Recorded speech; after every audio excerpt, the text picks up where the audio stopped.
Hola, buen día. Por aquí les habla su profesor Alberto Medrano. En esta oportunidad vamos a hablar un poco sobre lo que es el generador de señal rampa. También se le conoce como diente de sierra. Esto es parte del tema 3 de multivibradores, temporizadores y generador de funciones de su curso de electrónica 2. Aquí vamos a hablar un poco sobre, en particular, cómo es posible generar este tipo de onda que tenemos acá, diente de sierra. Lo pueden ver un poco más grande aquí. Esta es la onda que, digamos, vamos a intentar generar o tratar de conseguir un circuito de aplicación que sirva para generar este tipo de señal característica que es, digamos, ampliamente utilizada en algunos dispositivos de los que tengo conocimiento, pues eh, en los circuitos de televisión. En los antiguos televisores CRT se utilizaba mucho este tipo de señal para poder hacer tanto el barrido horizontal como vertical en un tubo de rayos catódicos. Y bueno, este es un tipo de señal característica que se utilizaba para hacer ese barrido, ¿no? Bueno, como estamos utilizando el 555, pues ese es un componente que nos puede servir para utilizar, que nos puede servir para generar este tipo de señal características de las hojas de datos que les compartí en diapositivas anteriores. En particular, a mí me gusta revisarlas y ver los circuitos de aplicación. Y bueno, en este caso, la de ON Semiconductor, ellos ofrecen en su hoja de datos técnica un circuito que se puede utilizar como rampa. No quiere decir que no se puede utilizar con los otros manuales, simplemente algunos fabricantes son más generosos con los circuitos de aplicación que colocan. Algunos solo colocan circuitos muy puntuales, otros son más digamos extendidos con las aplicaciones que pueden hacer. Y bueno, como saben, yo tengo preferencia más a perseguir la información de las hojas técnicas de datos que de libros en particular. Y me gustó esta hoja técnica de datos donde tiene un ejemplo de generador rampa.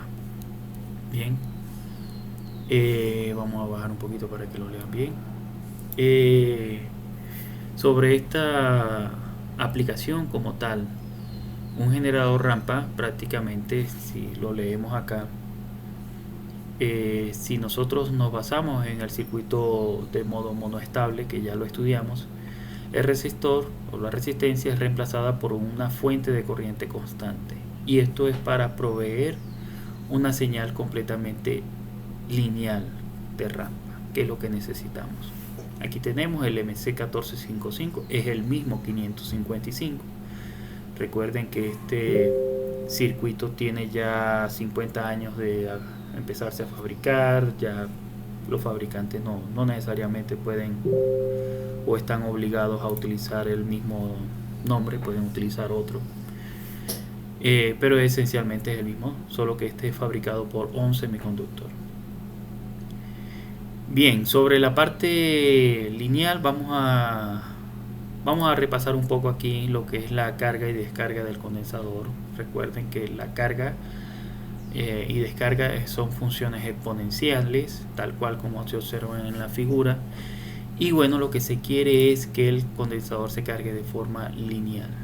Para que esta forma lineal se consiga, lo que hace falta es que sustituir este circuito, que es una simple resistencia, por un circuito que proporcione una corriente de forma constante. Al proporcionar una corriente de forma constante, pues el resultado va a ser un voltaje lineal.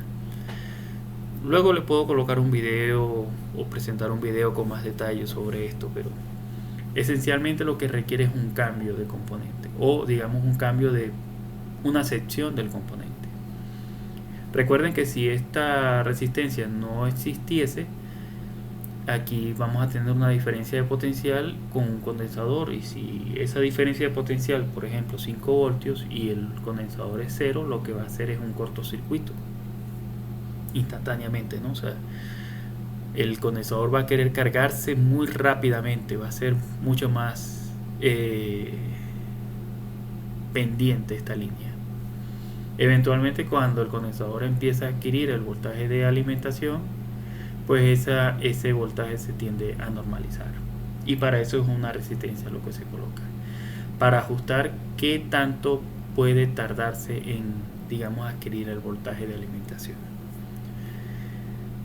Entonces, bueno, lo que se requiere es un circuito que proporcione una corriente constante y que no sea, digamos, la que el condensador, digamos, demande. Y eso implica hacer la sustitución de esa parte. ¿Qué es lo que sucede? En un circuito monoestable con un 555 el condensador va a cargarse limitado por la resistencia, pero esa corriente es variable en el tiempo. Cuando el condensador está vacío, pues la pendiente es mucho más alta, y a medida que se va cargando esa componente se va atenuando, ¿no? Esa pendiente tiende a cero. Bueno, esto es lo que no se quiere. Lo que se quiere es que el circuito limitador de corriente cargue el condensador de forma lineal. Entonces vamos a repasar nuevamente esto y vamos a destacar algunas cosas que quiero acá. Sobre este circuito que está disponible en la hoja técnica de datos de un semiconductor, vamos a leerlo aquí nuevamente. En un circuito de modo monoestable, el resistor es reemplazado por una fuente de corriente constante, la cual provee un voltaje lineal de rampa, es decir, la resistencia, que en este caso era RA, ahora se sustituye por todo este circuito, que es una fuente de corriente constante. Luego le puedo dar un poco más de detalle cómo funciona este circuito, pero esta no es la única forma de hacer un limitador de corriente constante. Algunos lo logran hacer con transistores y diodos, otros prefieren utilizar Zener, otros prefieren utilizar también un circuito integrado, como por ejemplo el LM317, que es un regulador ajustable. También se puede utilizar como limitador de corriente. En particular, este es un circuito característico para limitar la corriente en una malla, digamos, que sería por la que pasa este condensador. Luego dice que el condensador se sigue cargando desde 0 hasta 2/3, que es la forma característica como se carga el circuito monoestable, tal cual como lo vieron en unas clases anteriores. Bien, y el tiempo es determinado por la siguiente. Bueno, esto que estoy resaltando en rojo, primero quiero que lo ignoren porque creo que esto sí está mal respecto a la hoja técnica de datos, y lo he colocado a propósito precisamente por eso, para que lo ignoren. Lo que sí vamos a considerar de lo que la información que está en la... ¿Por qué? Porque bueno, yo creo que esto no está correcto, sencillamente por eso. Lo que sí quiero que destaquen es que la fórmula de la corriente sí me pareció que está bien, y vamos a sustituir esto por esta ecuación, que es digamos la que considero correcta para lo que es la fuente de corriente constante. Esta información sí la extraje de otra hoja técnica de datos de National Semiconductor, que es otra empresa de semiconductores que también fabrica componentes. Y bueno, ya esta empresa ya no existe, esto lo compró Texas, así que todo esto es de Texas ahora. Pero bueno, lo que vamos a hacer es una sustitución de esto por esto, y tenemos este circuito.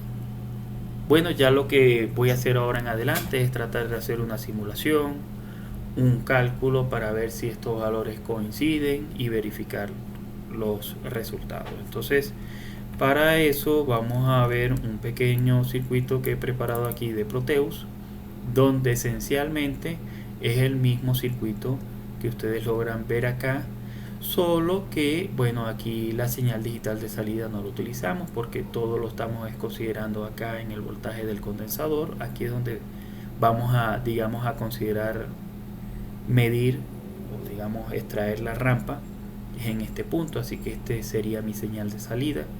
El trigger en este caso está, digamos, separado, o sea que habría que dispararlo por fuera. Yo, para evitar tener que hacer disparos por fuera, pues lo que hice fue conectar directamente el trigger a la señal de salida y nos queda este circuito. ¿Qué es lo que sucede con este circuito? Si nosotros consideramos que este condensador está en 0 voltios, tanto el trigger como el threshold, que es umbral, están conectados entre sí. Pero como ya esto está en 0 voltios, estamos hablando de las condiciones iniciales, estamos acá, ¿no?, en el tiempo cero. Este 0 voltios es menor a 1/3 de VCC, que es lo que se necesita para cambiar de estado. Entonces, cambiar de estado implica en abrir el transistor de descarga, es decir, que esto va a estar completamente abierto. El pin de descarga, donde está el transistor a colector abierto, va a estar abierto. Lo que implica que lo que va a quedar es el circuito limitador de corriente, que es esto que tenemos acá, proporcionando una corriente constante al condensador, que va a hacer que este se cargue de forma lineal. Lo que sucede en adelante es que tanto el umbral, tanto el trigger como el umbral están conectados. Cuando el voltaje alcance 2/3 de VCC, el umbral se va a disparar, y lo que va a suceder cuando el umbral se dispara es que la salida de transistor de colector abierto del pin de descarga se va a cerrar, es decir, aquí se va a conectar a tierra directamente, lo cual va a hacer que abruptamente el voltaje del condensador vaya a cero. Al ir a cero, entonces se vuelve a disparar el trigger. El trigger vuelve a abrir el transistor de descarga, es decir, que ya suelta la conexión a tierra. Por lo tanto, lo que queda nuevamente es que el limitador de corriente le va a proporcionar una corriente constante a este circuito, donde solo está el condensador, y se va a cargar de forma lineal nuevamente. Vuelve a alcanzar 2/3 del voltaje de alimentación, esa señal pasa al umbral, y el umbral entonces cierra este transistor de colector abierto. Al cerrarlo, conecta todo esto a tierra y sigue, y se va, digamos, a cero.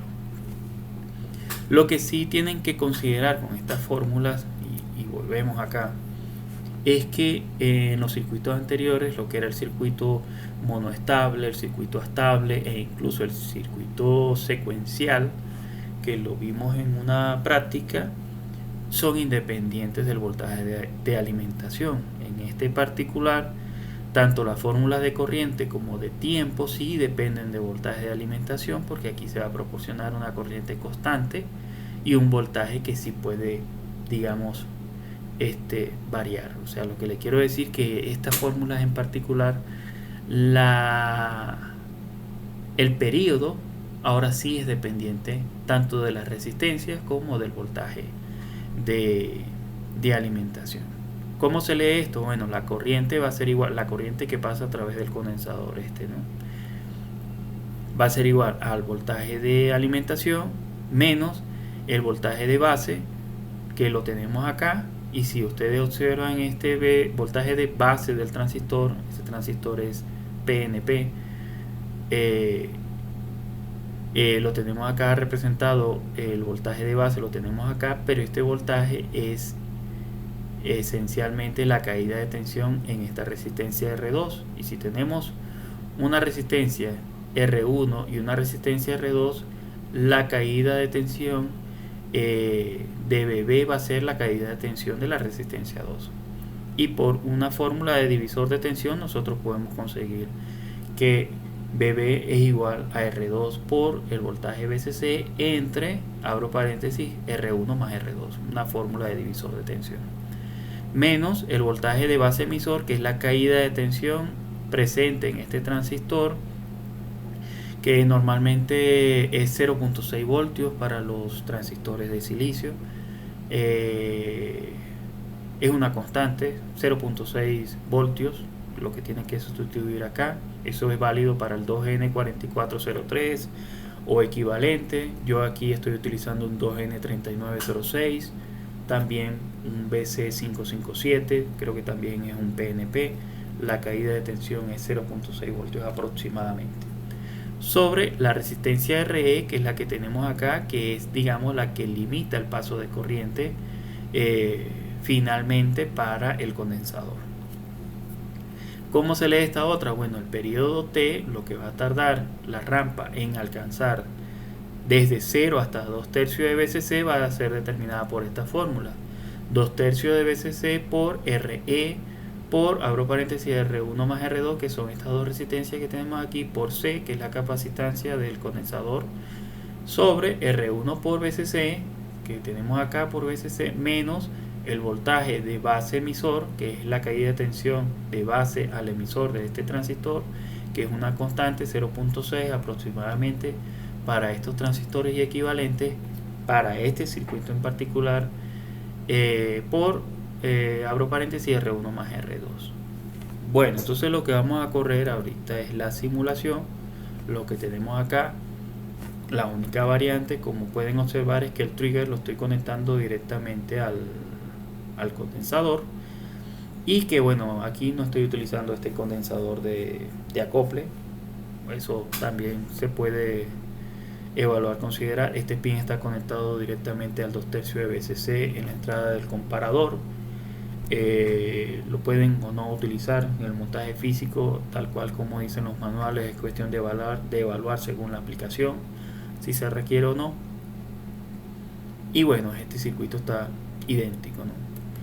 La señal de salida digital no la estamos utilizando porque lo estamos considerando todas las medidas aquí. Aquí tenemos este flotante y tengo este flotante.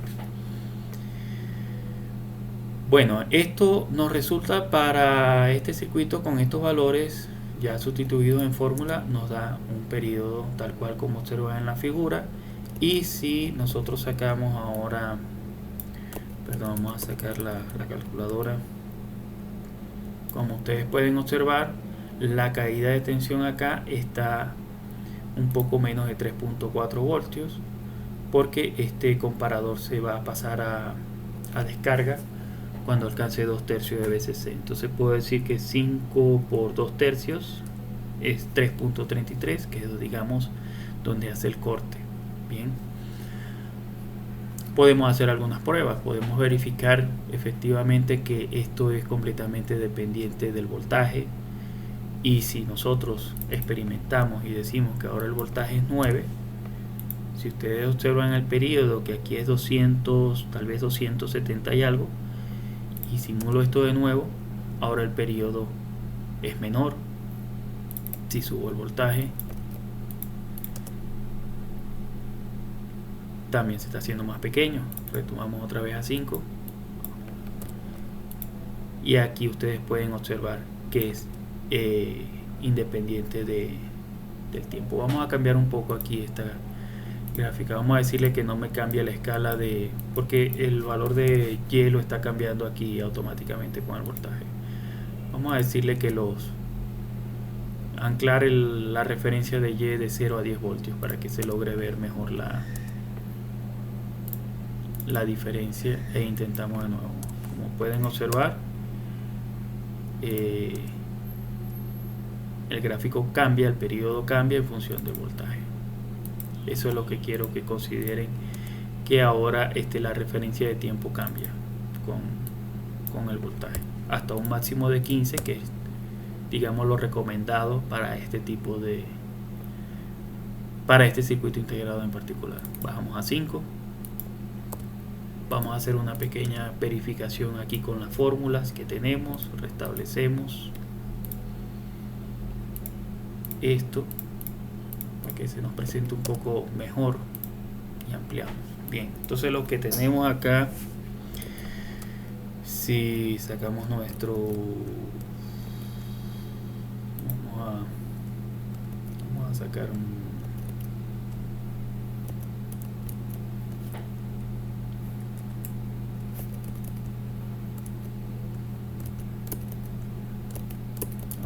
sacar, aquí no logro ver, aquí tenemos la calculadora.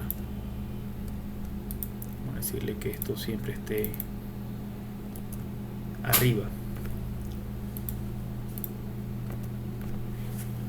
Vamos a hacer una pequeña verificación. Aquí modifiqué mi programa para que me permita calcular la rampa lineal.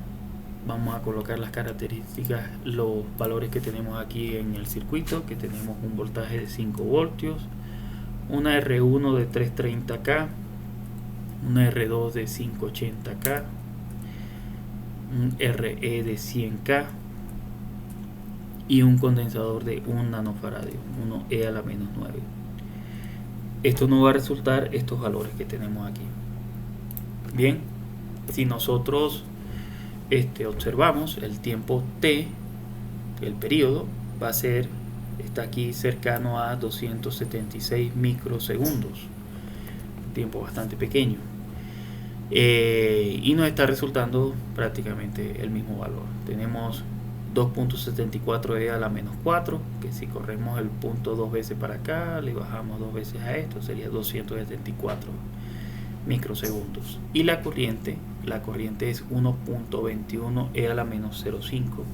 Es una corriente muy pequeña, que es la que estamos pasando por el condensador. Lo que sí les puedo tal vez comentar, bueno, esto verifica los resultados, lo que tenemos acá, que las fórmulas que están en nuestra diapositiva están correctas, ¿no? Lo que sí les puedo es hacer unas recomendaciones aquí en este sentido, es que si observan el circuito, el transistor de descarga no tiene una resistencia limitadora. Esto es una recomendación que les puedo tal vez dar para este tipo de generador, es que no utilicen condensadores grandes acá. Utilizar un condensador grande sin una resistencia de descarga, recuerden que esto tiene unos transistores que pueden soportar hasta unos 200 mA según el fabricante, sostenido de consumo. Más sin embargo, en el momento en que se descarga, lo que va a estar presente es un cortocircuito directo a tierra. Si el condensador es muy grande, de un valor muy grande, puede estresar el transistor interno del 555 e incluso le puede hacer hasta un daño permanente al mismo. Entonces esas son cuestiones que la única recomendación que les pudiese dar es que no utilicen condensadores tan altos aquí. Si ustedes logran colocar una resistencia limitadora acá en esta línea, lo que va a suceder es que cuando ocurra el proceso de descarga se va a suavizar un poco, pero entonces ya no van a tener la forma de rampa característica, sino que se va a existir una pequeña exponente aquí si ustedes colocan o ingresan una resistencia de descarga. Entonces mi recomendación para este circuito es que tengan en cuenta un condensador lo suficientemente pequeño para que cuando el transistor de descarga se vaya a tierra logre descargar rápidamente el condensador. Otra es que si por ejemplo van a utilizar este circuito, esta señal rampa para otro sistema más adelante, lo ideal sería es que entonces acá a la salida de este condensador o en esta medida lo que coloquen es un amplificador operacional configurado como seguidor de tensión. ¿Qué le va a permitir eso a ustedes? Tener una alta impedancia de entrada, que el circuito más adelante no logre alterar la señal de la rampa. Entonces esa caída de tensión que tal vez tenga más adelante no afecte a este sistema.